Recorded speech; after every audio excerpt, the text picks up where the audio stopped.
Bonsoir à tous, merci de votre attention. Voici les titres de l'actualité de ce jeudi. La Turquie à nouveau sous la pression terroriste. 2 bombes très puissantes ont frappé des intérêts britanniques à Istanbul, le consulat et une banque. Le bilan est lourd, 26 morts dont le consul et plus de 400 blessés. Attentat revendiqué par un groupe local au nom d'Al-Qaïda. À Londres, ces nouvelles attaques ont jeté un voile sur le sommet entre George Bush et Tony Blair. Les 2 hommes réaffirment leur détermination contre le terrorisme. La nervosité a gagné Washington où la Maison-Blanche a été évacuée après une fausse alerte. En France, l'Elysée veut désamorcer le mouvement étudiant en précisant que la réforme sur l'autonomie n'est pas à l'ordre du jour. 4 à 6 000 personnes ont défilé à Rennes. Manifestations aussi à Nantes, Toulouse ou Strasbourg. Après le RMI, François Fillon veut réformer le régime des chômeurs. Il faut les convaincre d'accepter les postes qu'on leur propose, dit-il. Une modification du régime d'indemnisation est étudiée pour l'année prochaine. Michael Jackson ne s'est toujours pas rendu à la police de Californie. Un délai de quelques heures lui a été accordé. Des pétitions de soutien commencent à circuler sur Internet. Enfin, la Coupe du Monde de rugby. La France a été dominée par les All Blacks. 40-13 dans la petite finale pour la 3e place. Tout de suite donc, direction Istanbul. Samedi dernier, c'est le quartier juif qui était visé. Aujourd'hui, ce sont des intérêts britanniques. 2 explosions énormes. Les habitants du quartier ont même cru à un tremblement de terre. Maryse Burgot, Alain Locasio. Lorsque les survivants sortent des décombres, ils ont sous les yeux des scènes d'apocalypse.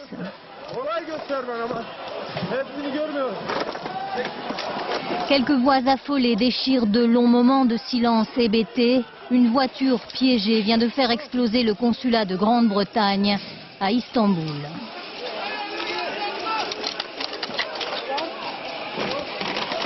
Des corps sans vie se mêlent au gravat alors que des riverains affolés essaient de porter secours aux blessés.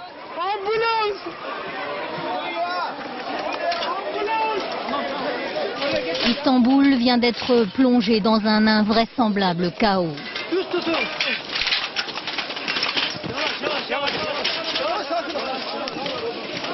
En prenant pour cible cet endroit particulier, les terroristes visaient d'abord la Grande-Bretagne.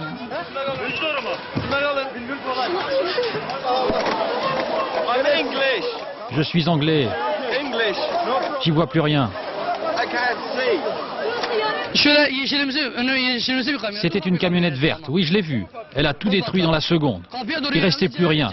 Les gars se sont précipités dehors et il y en avait qui sautaient du premier étage.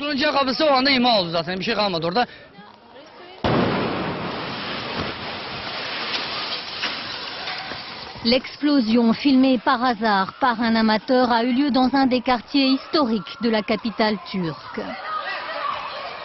La charge explosive donne l'impression qu'un tremblement de terre a dévasté les lieux. Le consul a trouvé la mort, lui aussi, sous les débris. Ces visages rappellent un peu ceux du 11 septembre et comme à New York, les commerçants voisins des lieux de l'attentat sont en état de choc dans leurs magasins détruits. Et ce n'est pas tout. 5 minutes auparavant, une autre explosion a soufflé les bureaux de la banque HSBC. Là aussi, ce sont les intérêts anglais qui sont visés puisque le siège de cette banque est en Grande-Bretagne. Là aussi, c'est une voiture piégée et la bombe utilisée serait de même type que celles qui ont détruit 2 synagogues samedi dernier. On a vu une voiture, elle s'est projetée contre la porte. C'était une camionnette rouge. Tout a été détruit. La Turquie est un État laïque, mais il est majoritairement peuplé de musulmans. Il occupe une position charnière entre l'Occident et le monde musulman. Ce pays paie en fait une nouvelle fois son alliance avec la Grande-Bretagne et les États-Unis. Le Premier ministre, qui est un islamiste modéré, promet ce soir de se venger en traquant les commanditaires de ces attentats. 16 agents de la branche antiterroriste de la police britannique sont attendus ce soir en Turquie pour épauler les enquêteurs locaux. Alors en direct d'Istanbul, à quelques centaines de mètres du lieu des explosions, nous retrouvons notre envoyé spécial Jérôme Bonny. Bonsoir Jérôme, un correspondant anonyme a revendiqué ces attentats au nom d'un groupe nommé Ibdadt J. Que sait-on de ce groupe ? YPG, en fait, c'est un groupe qui s'appelle le Front des combattants du Grand Orient, Front islamique des combattants du Grand Orient, un petit groupe turc islamiste qui s'était singularisé dans les dernières années, plutôt en attaquant des marchands de vidéos, ou en attaquant des églises, des cimetières. Et puis, ils ont revendiqué par un appel anonyme en Anatolie le double attentat suicide de samedi dernier contre les 2 synagogues ici à Istanbul. Et d'ailleurs, les 2 kamikazes, leurs photos ont été publiées dans la semaine. Elles ont été publiées par la police, qui était très étonnée que ce groupe soit encore capable de faire ce genre d'attentat, car il avait été littéralement décapité en 98. Tous les dirigeants avaient été arrêtés et condamnés en 2000 à la prison à perpétuité. Et puis 2 autres membres de ce groupe, également des Turcs, ont été arrêtés cette semaine. Il semblerait qu'ils avaient des liens avec Al-Qaïda. Jérôme, le correspondant qui a revendiqué ces actions, indique précisément qu'il parle au nom d'Al-Qaïda. Est-ce que le lien est établi ? D'ailleurs, les experts pensent que c'est difficile pour ce groupe qui a été, comme je viens de le dire, pas mal démantelé par la police turque, d'agir seul sans doute. Et en même temps, Al-Qaïda a besoin de relais ici. La signature, d'après les experts, est bien celle d'Al-Qaïda avec des attentats simultanés à la voiture piégée. C'est bien ce qui s'est passé, semble-t-il, aujourd'hui. Et il faut voir aussi que les frontières de la Turquie avec les pays limitrophes, comme la Syrie, l'Irak, l'Iran, peuvent être éventuellement perméables. En tout cas, tous les experts pensent qu'il y a effectivement une espèce de réactivation aujourd'hui, en visant les attentats britanniques à Istanbul, d'Al-Qaïda. Jérôme, un dernier mot. Des attentats samedi, des attentats aujourd'hui. Est-ce qu'on peut dire qu'on assiste à une tentative de déstabilisation de l'État turc ? Effectivement, vous savez que c'est un État un tout petit peu déstabilisé. Il y a un pouvoir qui a été élu il y a un an, qui est un mouvement islamiste, mais qui veut rentrer dans l'Europe. Donc le symbole que représente la Turquie, c'est celui d'un pays musulman qui veut se rapprocher de l'Europe. Et c'est aussi ce symbole, bien sûr, qui a été visé. Merci Jérôme. Alors le moment choisi pour cet attentat, on l'a dit, ne doit évidemment rien au hasard. Il intervient alors que George Bush est en visite à Londres pour un sommet entre les 2 chefs d'État ou de gouvernement les plus engagés dans la lutte militaire contre le terrorisme, le président américain et le chef de gouvernement britannique, qui ont réaffirmé leur détermination contre le terrorisme. George Bush est arrivé en début de semaine pour une visite de 3 jours, une visite présentée comme historique, une visite marquée également par des manifestations. Plusieurs dizaines de milliers de personnes étaient dans les rues aujourd'hui à Londres, où nous retrouverons dans un instant nos correspondants Laurent Boussier et Dominique Marotel. En attendant, on va voir que les condamnations et les condoléances sont arrivées des capitales du monde entier. Jacques Chirac parle d'actes odieux et fait part de sa sympathie personnelle aux familles des victimes. Et puis une image parmi d'autres, celle du Parlement européen qui a observé 1 minute de silence. Ces attentats, il faut le signaler, ont eu aussi un impact très fort sur les marchés financiers. Par exemple, les bourses qui étaient en hausse se sont retournées à la baisse ce matin. Direction Londres maintenant, où nous retrouvons donc nos correspondants Laurent Boussier et Dominique Marotel pour ce sommet. George Bush, Tony Blair, qui a donc été assombri par les événements d'Istanbul. Le visage fermé, le regard dur. Quand il a commencé sa conférence de presse en compagnie de George Bush, Tony Blair venait d'apprendre la mort du consul général de Grande-Bretagne à Istanbul. Une fois de plus, nous devons affirmer que face au terrorisme, il ne peut y avoir aucune retenue, aucun compromis, aucune hésitation à affronter cette menace, d'où qu'elle vienne et où qu'elle soit. Pour le Premier ministre britannique, ces actes terroristes justifient donc pleinement son engagement aux côtés des Américains, y compris en Irak. Les terroristes espèrent nous intimider. Même certitude, évidemment, pour le président Bush. Ils n'y parviendront pas. Pourtant, ces attentats ont visiblement assombri le tête-à-tête entre les 2 hommes. Pendant ce temps, la grande manifestation anti-Bush, anti-guerre battait son plein dans les rues de Londres. La guerre n'est pas une réponse, Bush assassin. Pour les 100 à 150 000 manifestants qui marchaient vers Trafalgar Square, les attentats d'aujourd'hui ne sont que la conséquence de la guerre en Irak et de la présence de George Bush en Grande-Bretagne. Pourquoi on nous attaque? Parce que Bush est en Grande-Bretagne aujourd'hui. J'ai 98 ans, j'ai connu les 2 guerres, je veux la paix dans le monde maintenant.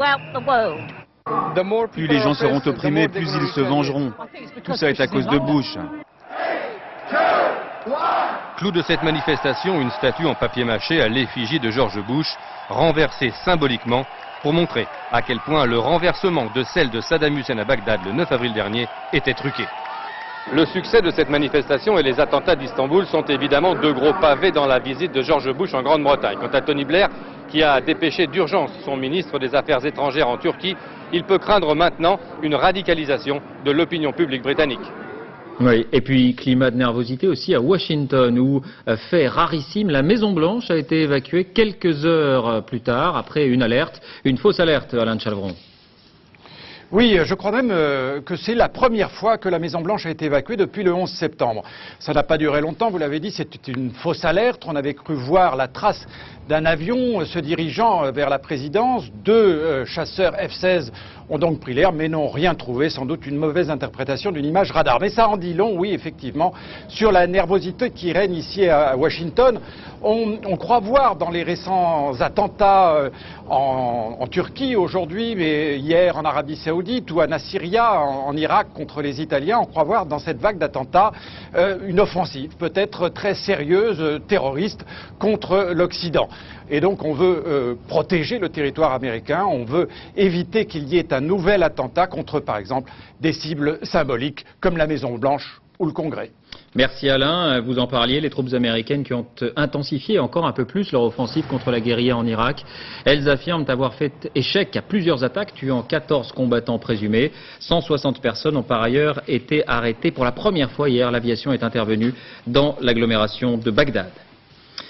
En France, journée d'action des étudiants en grève dans une dizaine d'universités. C'est à Rennes que la mobilisation est la plus forte. 4 à 6 000 personnes dans les rues. On en a compté environ 1500 à Nantes, des défilés également à Toulouse, Paris, Strasbourg, Nancy ou Metz. Strasbourg, Nancy ou Metz qui rejoint le mouvement. L'Élysée, je vous le disais, veut désamorcer le conflit et précise que le projet d'autonomie des universités n'est pas à l'ordre du jour. La réforme n'est pas inscrite dans un calendrier, dit-on. Mais les étudiants, vous le savez, contestent également le projet d'harmonisation européenne des diplômes. Alors quel est exactement le point d'achoppement? Reportage Claude Poznanski, Mathieu Drejoux. Cet après-midi, les étudiants réunis en assemblée générale à l'université de Villetaneuse ont dénoncé le projet de modernisation des universités et la réforme des diplômes. Désormais, dans le cadre de l'harmonisation européenne, les étudiants passeront une licence à Bac+3, un master à Bac+5 et un doctorat à Bac+8. Leurs inquiétudes sont nombreuses. Tout d'abord, ils craignent la disparition des diplômes nationaux et surtout le renforcement de la concurrence entre les universités. À partir de l'an prochain, si cette réforme est votée, les universités recevront une enveloppe globale et elles la géreront comme elles l'entendent. Donc ça va creuser les inégalités entre les filières, parce qu'une université comme Paris 13, si elle veut rester justement concurrentielle, parce que c'est le terme à la mode et que l'État la pousse, le gouvernement la pousse à rester concurrentielle, elle va être obligée de mettre plus d'argent dans certains diplômes et donc évidemment de se désengager d'autres formations et par exemple les sciences humaines risquent d'être fortement défavorisées.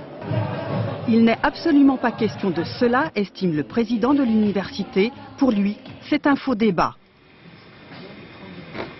Les filières qui sont mises en route, qui sont pluridisciplinaires, ça a été un choix dans l'origine de l'université, seront toutes conservées. Il n'est pas possible pour un président de supprimer une filière à partir du moment où dans ces filières, il y a des centaines d'étudiants et des dizaines d'enseignants. Un premier projet avait été gelé au printemps. Aujourd'hui, aucun texte n'a été écrit et aucun calendrier n'a été fixé. Des discussions sont en cours, a reconnu Luc Ferry aujourd'hui. Mais par leur protestation, les étudiants entendent peser sur les décisions à venir. Oui, de son côté, la conférence des présidents d'université s'est émue de la possibilité d'ajournement du projet de loi sur l'autonomie. La réforme est une nécessité absolue, indique le communiqué. Et voilà qui nous amène au grand débat sur l'école. Jacques Chirac a souhaité donner lui-même l'impulsion devant un parterre de plusieurs centaines de représentants du monde de l'éducation réunis à l'Élysée. Il a souhaité tracer un nouveau chemin. L'école doit être plus sûre de ses valeurs, dit-il. On l'écoute. Sachons nous réunir pour assurer l'avenir de nos enfants. Sachons dépasser des clivages d'un autre temps. Le débat sur l'école a été trop longtemps confisqué. Il n'est l'apanage d'aucun camp, d'aucun parti, d'aucun clan. Il est temps qu'il soit rendu aux Français. Alors, on l'a dit, 15 000 débats seront organisés dans toute la France pendant 2 mois. Chacun est invité à dire son mot. Une initiative qui suscite du scepticisme, mais de l'intérêt aussi. S'agit-il de discussions de pure forme? À quoi ressemblent précisément ces forums? Un exemple à Bourges, c'était aujourd'hui. Reportage Florence Griffon, Éric Mézy. Ils ont 2h30 pour trouver une réponse à 2 questions essentielles. Les élèves travaillent-ils trop ou pas assez? Comment mieux les motiver? Thèse, antithèse. Je pense qu'ils travaillent beaucoup trop. Il y a un problème d'étalage dans le temps du travail et ça fait des journées infernales. Les parents sont toujours là à dire « Oh, le pauvre petit, il travaille trop ». Mais comme disait monsieur, c'est la vie, ça. Si on attend d'avoir 20 ans pour se mettre à travailler, mais alors qu'est-ce qu'on a fait tout ce temps-là, quoi? Dans la salle, une quarantaine de professeurs, 5 parents et seulement 3 élèves forcément motivés. Je trouve pas qu'on travaille trop parce que si on est là, c'est qu'on l'a choisi. Donc maintenant, on va pas se plaindre après. Elle a peut-être choisi sa filière avec passion, mais pour les intervenants, ce n'est pas forcément le cas de tout le monde. Il y a un certain nombre de gens qui sont en seconde, le sont parce que, bon, c'est comme ça, maintenant tout le monde vient en seconde. Mais il y a peut-être un certain nombre de ces jeunes gens qui seraient mieux dans des filières courtes. Revaloriser l'enseignement professionnel, c'est une première piste. Les profs en appellent aussi aux parents, mais quelquefois, la bonne volonté ne suffit pas. Monsieur. Pour des matières scientifiques, on n'a pas forcément, nous, en tant que parents d'élèves, la connaissance pour pouvoir aider l'enfant. Pour ce débat, en tout cas, les parents se sont peu mobilisés. Quant aux profs, ils sont plutôt sceptiques. Je pense que déjà pour nous, profs et parents, il y a eu quelque chose qui est passé, c'est certain. Ça, c'est déjà le côté positif. Maintenant, au niveau de l'éducation nationale, je suis à peu près sûre que ça servira à rien. Officiellement, c'est le débat qui inspirera la nouvelle loi, à moins que les Français le boudent. À Bourges, en tout cas, il n'a pas mobilisé les foules. L'économie, la réforme du RMI est à peine engagée. On en parlait hier que François Fillon lance un autre chantier qui risque de provoquer lui aussi des débats très vifs, celui de l'indemnisation des chômeurs. Il faut les convaincre d'accepter les postes qu'on leur propose, indique le ministre du Travail. Explication Séverine Lebrun, Diane Richard. Monsieur le ministre. Inciter les chômeurs à accepter les offres qu'on leur propose, le ministre de l'Emploi serait prêt à légiférer en ce sens dès l'année prochaine. Selon lui, le service de l'emploi doit faire des offres, mais le chômeur ne peut éternellement les refuser si elles sont proportionnées en termes de qualification et de salaire. Dans cette ANPE parisienne, l'annonce n'est pas du goût de tout le monde. Wilfried, par exemple, cherche un emploi de charpentier, mais uniquement sur Paris. Il refusera toutes les offres en banlieue. Moi, je pense que c'est une bonne chose en fait, d'être exigeant, même en tant que... C'est pas parce qu'on est des chômeurs qu'on est... On est des mendiants, quoi. On va pas sauter sur le premier boulot. D'autres, comme Malika, qui cherche depuis 2 mois, se disent prêts à tout pour travailler. Je préférerais faire du secrétariat parce que j'ai fait une formation de secrétaire, mais si je trouve pas, j'accepterais, je sais pas, garder des enfants, autre chose. Alors, les chômeurs seraient-ils trop exigeants? Droite et gauche, les avis sont tranchés. Nous voulons en finir avec cet assistanat qui a trop souvent pourri le système, il faut bien le dire, et nous voulons récompenser enfin le travail et le remettre au cœur de la politique de l'action du gouvernement. Je pense que ce gouvernement montre bien ce qu'est sa volonté, c'est-à-dire de se défausser de sa responsabilité en matière de chômage sur celles et ceux qui en sont en réalité les victimes. Donc on est dans un discours très politique et justement pour cette raison inacceptable. François Fillon devrait préciser ses intentions dès le début de l'année prochaine. Et en attendant, le ministre des Affaires sociales cite un chiffre. Il y aurait quelques 350 000 emplois non pourvus aujourd'hui en France, dans le bâtiment par exemple, ou dans le petit commerce. Reportage Céline Crespi, Frédéric Bonne. Métier dur dans le froid, sans arrêt sur peu payé. C'est pénible parce qu'il fait froid, parce qu'ils sont mal payés. On m'aurait dit il y a 10 ans, ouais, tu vas faire peintre en bâtiment, j'aurais regardé, j'aurais dit t'es fou. Des préjugés sur les métiers du bâtiment, elles en avaient toutes. Pourtant, aujourd'hui, elles sont en formation pour devenir peintres, maçons ou carreleurs. Car à la NPE, les offres d'emploi dans ce secteur ne trouvent pas preneur et ça ne va pas s'arranger. À l'horizon de 2010, on estime les besoins dans le seul département de l'Aube à peu près 1800 personnes. C'est dire plusieurs centaines par an. Plus assez de jeunes motivés par ces métiers. Alors ici, dans l'Aube, ce sont souvent des anciennes employées du textile qui forment un nouveau vivier de main-d'œuvre. De la théorie à la pratique, Elisabeth est aujourd'hui en stage en entreprise et ne comprend pas qu'être peintre ne soit pas attrayant. Qu'est-ce qui se passe au niveau des jeunes? Le problème, c'est la motivation, déjà d'une, parce qu'ils ne sont pas assez motivés et pas assez manuels. Problème d'image, problème de salaire aussi.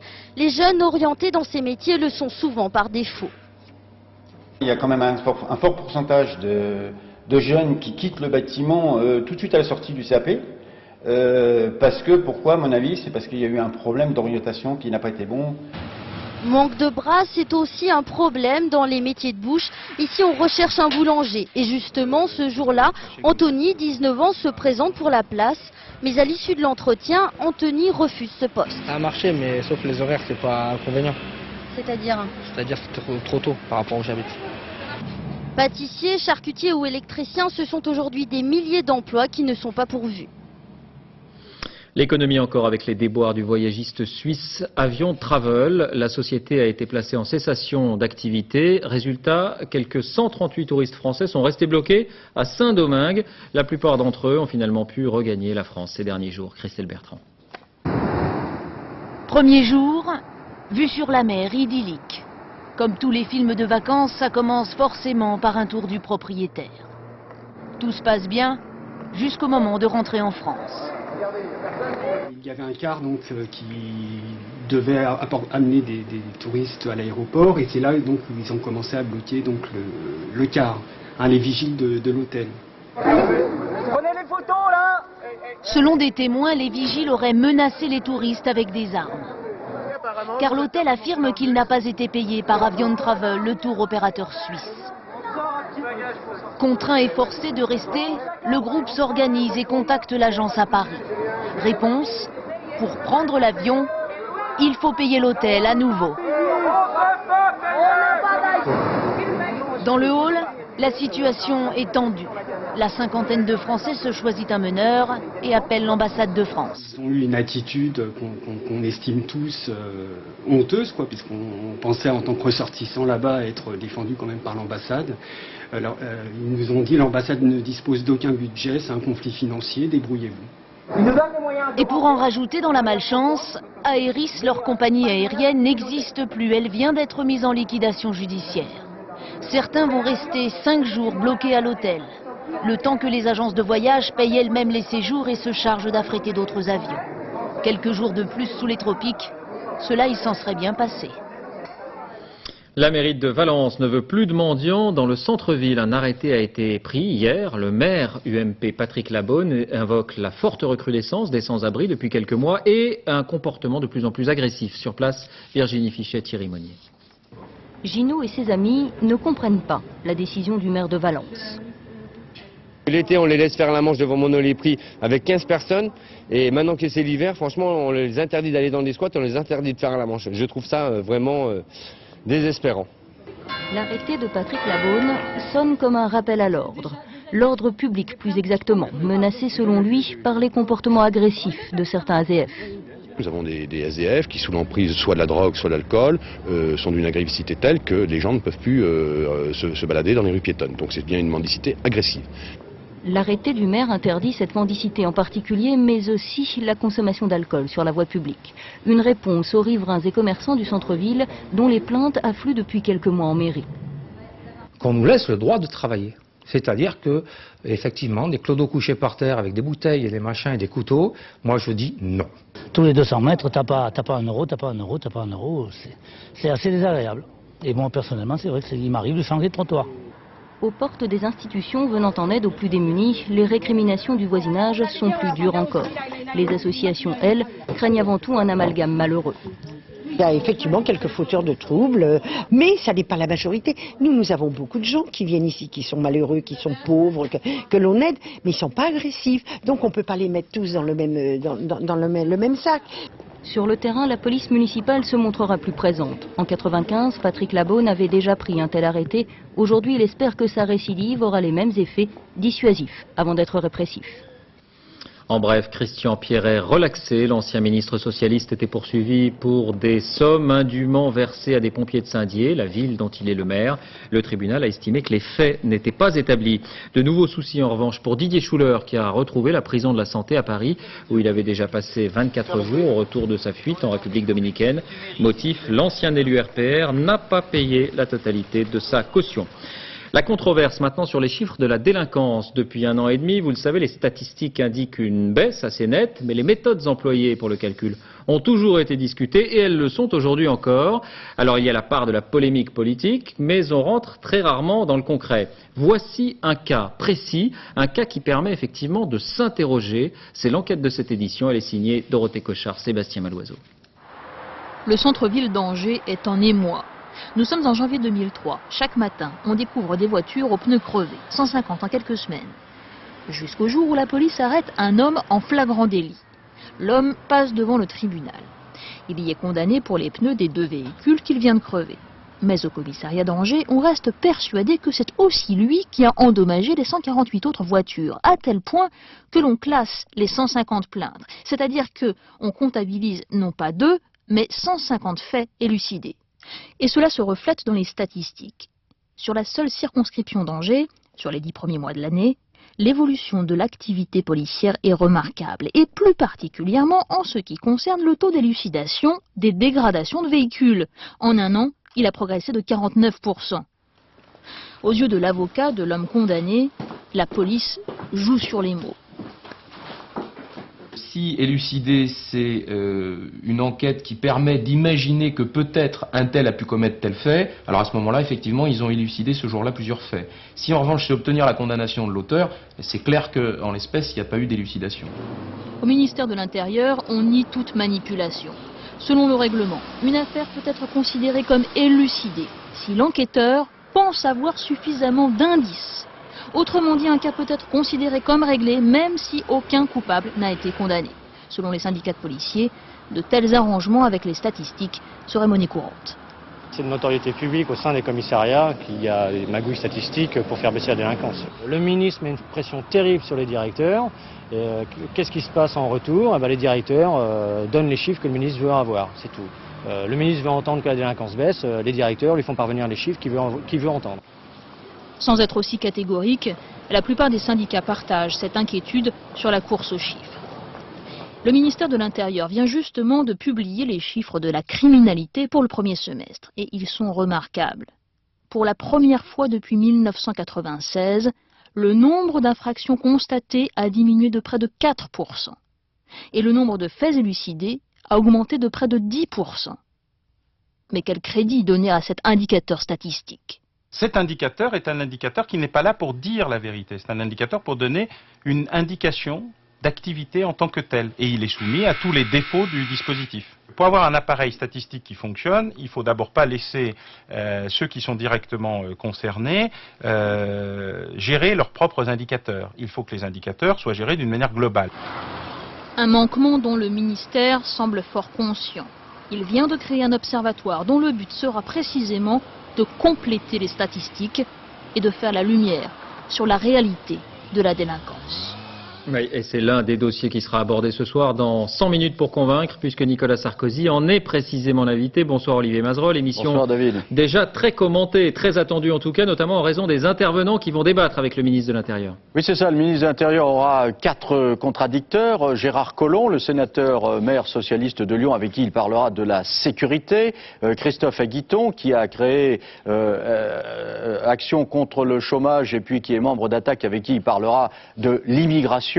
Et puis Jean-Marie Le Pen, le président du Front National, sur la question de savoir si l'action menée par Nicolas Sarkozy contre la délinquance porte ses fruits et si finalement le Front National en paye les pots et connaît un déficit sur le plan électoral. Et puis Tariq Ramadan sur la laïcité. Alors Tariq Ramadan n'est pas très connu du grand public. En revanche, il est très connu dans les banlieues françaises. Il est d'origine égyptienne. Son grand-père était le fondateur des frères musulmans en Égypte, mais lui est suisse. Il est né en Suisse d'ailleurs, il a toujours vécu en Suisse, et il professe un islam qui est controversé parce qu'il dit qu'il veut respecter la laïcité, mais qu'en même temps celle-ci doit connaître des adaptations en fonction de l'arrivée de l'islam. Alors jusqu'à quel niveau ces adaptations? C'est ce dont le ministre de l'Intérieur parlera avec lui. Alors donc sécurité, immigration, Corse, voilà les sujets de ce soir, laïcité, avec tous ses interlocuteurs. Rendez-vous tout à l'heure. Merci Olivier, le rendez-vous est pris. L'affaire Michael Jackson maintenant, le chanteur devrait se rendre à la police d'une minute à l'autre. Un délai lui avait été accordé. Je vous rappelle qu'un mandat d'arrêt a été lancé contre lui pour agression sexuelle sur mineur aux États-Unis. Pascal Golomer, Tristan Lebras. Voilà tout ce que les télévisions américaines nous montrent depuis plusieurs heures. La porte d'entrée du shérif de Santa Barbara. C'est ici que Michael Jackson doit se rendre à la police, mais quand, personne ne sait. Alors les caméras scrutent par hélicoptère les mouvements d'avions sur l'aéroport tout proche. Sans succès, pas de Michael Jackson à l'horizon. Les seules informations officielles et fiables datent d'hier soir lorsque le procureur et le shérif ont tenu une conférence de presse. Un mandat d'arrêt a été lancé à l'encontre de M. Jackson suite à plusieurs accusations pour agression sexuelle sur un enfant. Le montant de la caution a été fixé à 3 millions de dollars. Le procureur connaît bien Michael Jackson, puisqu'il avait mené l'enquête il y a 10 ans lorsque le chanteur avait été accusé d'attouchement sexuel déjà sur un mineur. L'affaire s'était réglée à l'amiable avec les parents contre le versement d'un gros chèque. Cela n'est plus possible aujourd'hui. À l'époque, on ne pouvait pas obliger un enfant à témoigner. Aujourd'hui, la loi a été modifiée en Californie et on peut exiger ce témoignage. Un témoignage qui pourrait déboucher sur 3 à 8 ans de prison pour le chanteur. L'affaire fait évidemment les gros titres de la presse populaire aux États-Unis, sans aucune complaisance pour Michael Jackson. Le Daily News, à New York, le traite même de malade. À défaut de connaître tous les détails du dossier d'accusation, les articles s'empressent de sonner le glas de la carrière musicale du chanteur, prédisant un échec retentissant pour son nouvel album compilation, sorti justement cette semaine. Michael Jackson, vous l'avez entendu, dément en bloc toutes ces accusations. Ses fans, eux, se mobilisent. Des pétitions circulent déjà sur Internet. Christophe Hérault. Depuis ce matin, Jérôme et Sylvain épluchent la presse. Depuis ce matin, les yeux rivés sur leurs écrans, ils scrutent les réactions des fans américains. Pour eux, tout est manipulé. Bon, on dirait vraiment un complot, quoi. Moi, j'arrive pas à y croire. Un complot contre le mythe, car ce n'est pas l'artiste qui a vendu 350 millions de disques à travers le monde qui est attaqué, mais le Michael Jackson mystérieux et fascinant qui déclenche chez les fans une adoration sans limite. Bien sûr, je pense pas qu'un fan puisse imaginer qu'il soit coupable. Je pense que c'est la définition même de fan d'aimer inconditionnellement et même d'avoir les yeux un peu fermés et de se cacher quelques trucs. Mais moi, tant qu'il n'y aura pas des preuves concrètes, je continuerai à croire qu'il est innocent. Si l'actualité musicale de Michael Jackson semble maintenant s'éloigner, l'affaire tombe mal, car hasard ou coïncidence, il réapparaissait cette semaine dans les bacs des disquaires. L'album est sorti lundi, dès mardi ou mercredi, on a commencé à sortir cette affaire. La maison de disques a aussi en projet de sortir toute sa discographie en série économique, donc c'est vrai que c'est un peu bizarre, oui. Oui, on se pose des questions. En 1982, Thriller était vendu à 52 millions d'exemplaires. Depuis que rumeurs et scandales dominent, les ventes chutent. En 2001, son dernier album atteignait seulement 6 millions de disques vendus. Cette nouvelle affaire pourrait donner un coup d'arrêt à sa carrière musicale. Polémique en Seine-Saint-Denis après l'installation d'un cirque sur le site du mémorial du camp de Drancy. Le CRIF, le Conseil représentatif des institutions juives de France, dénonce un outrage, mais la communauté juive est partagée. Frédéric Crotta, Michel Levasseur. Galanter Madeleine, Galanter Robert. Cérémonie du souvenir, comme à chaque date anniversaire du départ d'un convoi pour les camps nazis. À quelques mètres du mémorial et du wagon, symbole de la déportation, le cirque Zavata a dressé son chapiteau. Certains membres de la communauté juive parlent d'insultes et de profanation. C'est la pire de honte. Mon père, il y est mort ici. Mon père, il y est mort ici. Comment vous osez vous mettre là? Comment ils osent se mettre là? Les animaux sauvages qui font leurs excréments. Comment ils osent se mettre un cirque pourri ici? Lieu de mémoire, c'est d'ici que des dizaines de milliers de juifs français sont partis à destination des camps de concentration. Lieu de mémoire, mais aussi lieu de vie pour les habitants de la cité. Ils n'ont pas de sépulture, madame. Ils n'ont pas de sépulture, ces gens, ils l'ont brûlé. Ils sont partis en fumée. Ça vous dit, monsieur. Nous, ça nous offusque, madame. Moi, je suis juif. Mais oui, j'ai de la famille qui est juive et je les respecte. D'autres représentants de la communauté juive, et non des moindres, trouvent la polémique totalement déplacée. Que les gens y dansent le 14 juillet, qu'ils aient un cirque, qu'ils fassent leurs courses pendant que nous faisons nos cérémonies. À nous, les fils et filles des déportés, ça nous paraît normal. Que d'autres s'en indignent, peut-être, mais ceux qui s'en indignent le plus sont ceux qu'on ne voit jamais à ces cérémonies. Allusion au maire UDF de la ville qui a voulu rompre avec une pratique instaurée par son prédécesseur communiste, car cela fait 10 ans que des cirques sont accueillis. Déjà l'an dernier, j'ai demandé au président du conseil général, au président de l'office départemental HLM, de ne plus faire ça. Faux, répond le vice-président communiste du conseil général qui a délivré l'autorisation et qui de toute façon a cédé. L'an prochain, plus aucun cirque ne pourra s'installer cité de la Muette. La lutte contre le tabagisme pour 2 institutrices d'une école parisienne. Elles passaient aujourd'hui par le tribunal de police. Les 2 enseignantes attaquaient la directrice de leur établissement et une inspectrice d'académie parce qu'elles estiment que l'interdiction de fumer n'était pas respectée dans les locaux. Gaël Chauvin, Anthony Masto. 5 minutes avant l'audience, la directrice d'école ressemble presque à ces mauvais élèves avant leur conseil de classe. Mauvais élèves en tout cas dans l'application de la loi E20, c'est ce dont l'accuse cette institutrice. Cette non-fumeuse porte plainte contre sa directrice et contre l'inspectrice d'académie. Motif, elles n'ont pas interdit formellement la cigarette dans la salle des maîtres de cette école parisienne. Entente à l'amiable impossible, au fil du temps les relations se sont tendues jusqu'à ce que l'institutrice marginalisée saisisse la justice. Ce que j'ai regretté dans cette affaire, c'est que l'encadrement précisément nous a laissé, a laissé pourrir le conflit. Moi je regrette que ça passe au tribunal. C'est au ministère, à l'encadrement, de décider et de faire appliquer la loi. Savoir à qui revient l'autorité de faire respecter la loi anti-tabac, voilà tout l'enjeu de ce jugement. Pour l'avocat de la défense, ce n'est pas le rôle d'une directrice. D'un point de vue juridique, un directeur d'école n'a strictement aucune autorité. C'est un administratif. Il assure la transmission des informations entre l'équipe pédagogique d'une part et l'inspecteur d'autre part. La directrice risque une contravention de plus de 2 000 €. Mise en délibéré, le jugement sera rendu le mois prochain. Et toujours à propos de tabac, la justice a tranché. Il n'y aura pas d'évolution à l'américaine où les fumeurs, vous le savez, se retournent contre les fabricants de cigarettes. La Cour de cassation avait à se prononcer sur le cas de Richard Gourlin, gros fumeur depuis l'âge de 13 ans et mort d'un cancer à 50. Les magistrats soulignent qu'il était le seul à pouvoir prendre les décisions qui s'imposaient. La belle histoire du jour maintenant, celle d'Émilie, une fillette qui a sauvé sa mère, victime d'une crise de tachycardie. À 5 ans seulement, elle s'est débrouillée pour appeler les pompiers. Yann Jiquel, Patrick Desmully. Depuis quelques jours, du haut de ses 5 ans, Émilie est une star. Sa présence d'esprit a sans doute sauvé sa maman, foudroyée par une crise aiguë de tachycardie et de spasmophilie. Devant sa mère inanimée, elle n'a pas paniqué. Elle nous raconte. Appuyez sur le 1 et le 8. Oui, et qu'est-ce que tu as dit aux pompiers? Dis-moi. J'ai dit qu'il faut venir parce que ma maman, elle a mal au cœur. Et puis, les pompiers sont venus. Et puis, ils sont venus vite fait. Après, ils ont mis maman dans le camion. La maman est encore sous le coup d'émotion.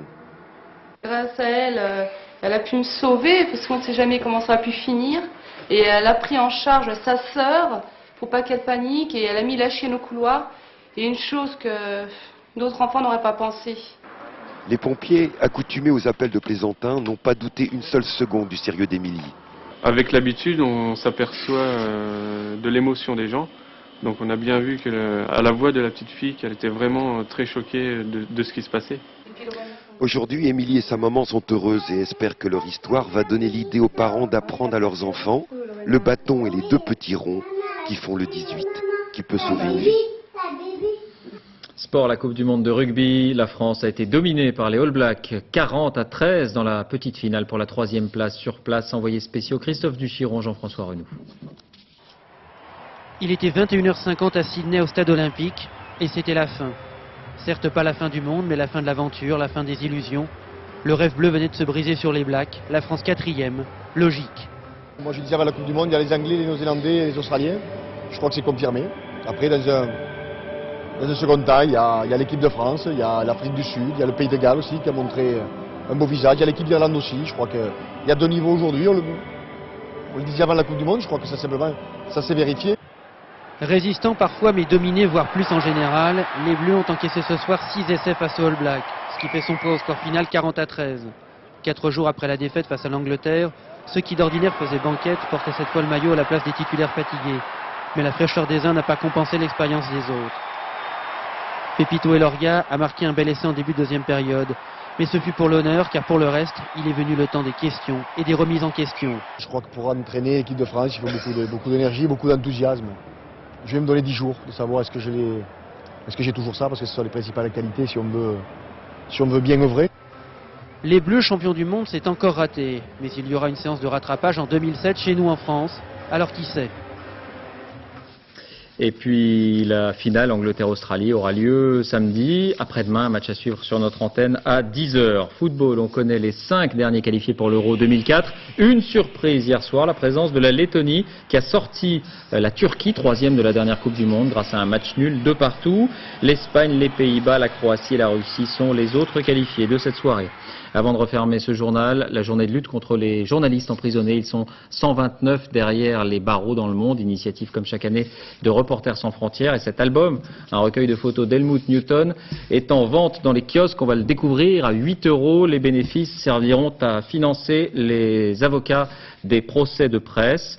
À France 2, nous parrainons Gao Qinrong. Il a 48 ans. Il est emprisonné en Chine depuis 5 ans pour avoir critiqué un projet d'aménagement du gouvernement.